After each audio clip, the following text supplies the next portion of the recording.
अगर आप लोग हमारे चैनल पर नए हैं तो प्लीज चैनल को सब्सक्राइब करो और ऐसे पार्टनर वीडियो देखने के लिए बेल आइकन को ऑन करें। करने के कारण मनोहर को पेट का कैंसर हो जाता है, जिससे कुछ समय बाद उसकी मृत्यु हो जाती है। अब घर में उसकी पत्नी ममता और 3 बेटियां प्रियंका, रोहिणी और नेहा रह जाती हैं। माँ, बाबा तो हम सबको छोड़कर चले गए। अब इस घर का गुजारा कैसे चलेगा?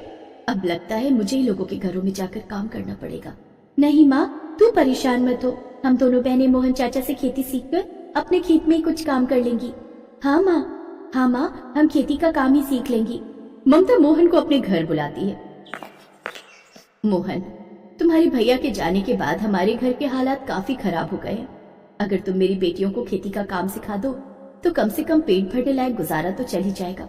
अब मुझे खेती का काम आता तो मैं ही सिखा देती, लेकिन मुझे खेती का काम नहीं आता, ऊपर से मेरी तबीयत भी ठीक नहीं रहती।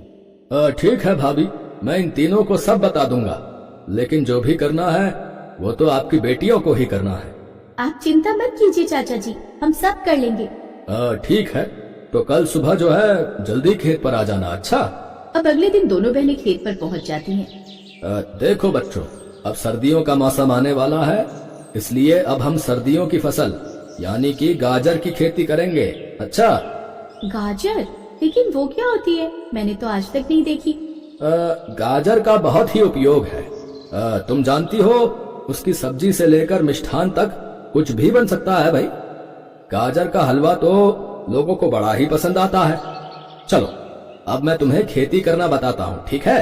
फिर तीनों बहनों ने पूरे मन से खेती का काम सीखा और दिन रात कड़कड़ाती ठंड में कड़ी मेहनत से तीनों बहनों ने मिलकर खेत में काम किया। लेकिन एक दिन अचानक सबसे छोटी बेटी की तबीयत काफी खराब हो गई और वो बेहोश होकर खेत में गिर गई। दोनों बहनें उसे उठाकर अस्पताल ले गईं, लेकिन डॉक्टर ने बिना पैसे के इलाज करने से मना कर दिया। मैं अभी जाकर मोहन चाचा से पैसे लेकर आती हूँ। सबसे बड़ी बहन दौड़कर मोहन के पास गई।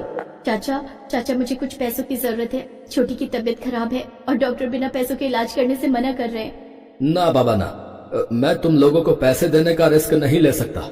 वैसे भी तुम लोगों के यहाँ कमाने वाला कोई नहीं है, तो क्या पता कल को मेरे पैसे वापस भी करो या नहीं।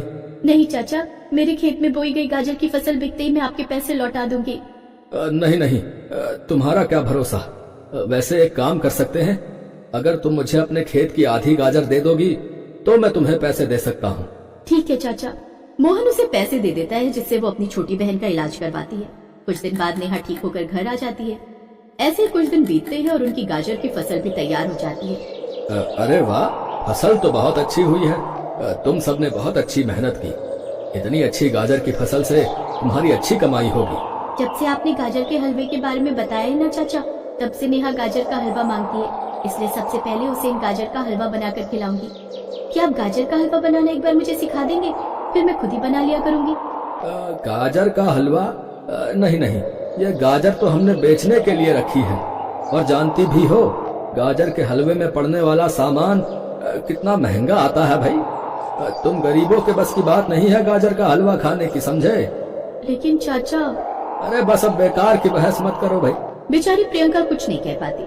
अगले दिन मोहन जाकर वो सब गाजर मंडी में बेच देता है, जहाँ उसे उसके अच्छे दाम मिल जाते हैं। शाम को वो ममता के पास जाता है। ये लो भाभी आपके पैसे, और ये वाले मेरे हिस्से के पैसे। लेकिन ये कुछ कम नहीं है। अरे नहीं भाभी, आपको क्या पता है बाजार में कितनी गाजरों का ढेर लगा है, इसलिए मंडी वाले उसका अच्छा भाव नहीं दे रहे। ये थोड़े से पैसे मिले हैं, उसी को तुम रख लो।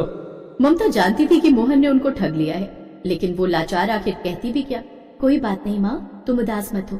हम बहनें मिलकर एक बार फिर खेती करेंगे, और इस बार मैं अपनी छोटी को गाजर का हलवा भी बनाकर खिलाऊंगी। लेकिन इस बार हम खुद मंडी में जाकर गाजर बेचेंगे। मैं जानती हूँ मेरी बेटियां बहुत मजबूत हैं और वो ये आसानी से कर लेंगी। अच्छा माँ, कुछ पैसे दे दो, मैं बाजार से जाकर थोड़ा राशन ले आती हूँ। घर में राशन खत्म हो गया है ना। अगले दिन से वो फिर से गाजर की खेती में जुट जाती है और खेत से लौटते वक्त वो हलवाई की दुकान के बाहर खड़े होकर ये देखती रहती कि गाजर का हलवा आखिर कैसे बनता है। ऐसे कुछ दिन बीतते हैं और कुछ ही दिनों में फसल उगकर तैयार हो जाती है। इस बार तीनों बहनें सर पर बोरी उठाए गाजर बेचने मंडी में जाती हैं, जिससे उन्हें काफी अच्छे दाम मिलते हैं। ये देख तीनों बहनें बहुत खुश थी। वापस लौटते वक्त प्रियंका हलवा बनाने का जरूरी सामान ले लेती है। घर आकर इतने सारे पैसे देखकर उनकी माँ भी बहुत खुश होती है। अब मैं आज हम सब के लिए गाजर का हलवा बनाऊंगी। प्रियंका बड़ी सी कढ़ाई को चूल्हे पर चढ़ाकर बाजार से लाए हुए देसी घी में उस गाजर को भूनती है। साथ ही उसमें दूध और ड्राई फ्रूट्स और खोआ भी डाल देती है। पूरे घर में गाजर के हलवे की महक फैल जाती है। कुछ ही देर बाद वो हलवा बनकर तैयार हो जाता है। वाह दीदी, कितना स्वादिष्ट होता है ये गाजर का हलवा। सच में ये तो बड़ा ही मजेदार है प्रियंका। जब नई नई शादी हुई थी तब तेरे बाबा ने एक बार बाजार से लाकर खिलाया था। उस दिन के बाद आज खा रही हूँ बिटिया। लेकिन सच कहूँ तो ये तो बाजार वाले हलवे से भी बहुत अच्छा बना है। दीदी, क्यों ना हम बाजार में भी ये हलवा बनाकर बेचे। उस दिन देखा था उस आदमी के ठेले पर कितनी भीड़ थी। इससे हमारी कमाई और भी बढ़ जाएगी। अब वो खेती के साथ साथ ठेले पर हलवा बेचने का भी काम करती हैं, जिससे उनकी आमदनी अब और भी बढ़ जाती है। उनकी तरक्की देख मोहन अंदर ही अंदर जलता रहता है, लेकिन सिवाय पछतावे के उसके पास और कोई चारा भी नहीं था।